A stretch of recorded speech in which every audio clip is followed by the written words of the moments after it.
পরে আমার বড়দাদা এসেছে, ওই জন্যই বলে গো রক্তের সম্পর্কের থেকে আত্মার সম্পর্ক অনেক। আমি অনেকবার দেখেছি, বড়দা একবার অন্তত আসুন, বড়দাদা একবার অন্তত আসুন। তন্ময় বাবা বলো একবার আমি বড়দাকে কত করে ডেকেছি আজকে। হরে কৃষ্ণ, রাধে রাধে। লাইক করে দিলাম গো মিষ্টি বনু। এই তোমার লাইভ চলতে চলতে রুটি খেয়ে নিলাম।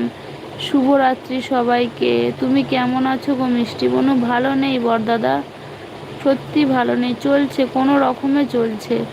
কেন জিজ্ঞাসা করলাম জানো? অ্যাড দেখতে যাব তাই। হ্যাঁ হ্যাঁ দিদিভাই, আমার Moni channel, thank you so much, thank you. হ্যাঁ আমারও Moni channel, thank you Sumitra দিদিভাই, থ্যাংক ইউ। রাধে রাধে। বড়দা কেমন আছেন? আমি অনেকবার বলেছি যে আমার বড়দা যেন আজকে একবার অন্তত আসে। বড়দাদা একবার আসুন, আমি এরকমভাবে ডেকেছি।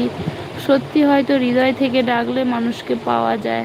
শত কাজের মধ্যেও আমার বড়দা একবার তো এসেছে। আমার কাজ ছিল গো মিষ্টি বনু, এক্ষুনি বাড়ি এলাম। আমি খুব ভালো আছি গো মিষ্টি বনু, ভালো থাকুন সব সময়, এটাই তো চাই বড়দাদা।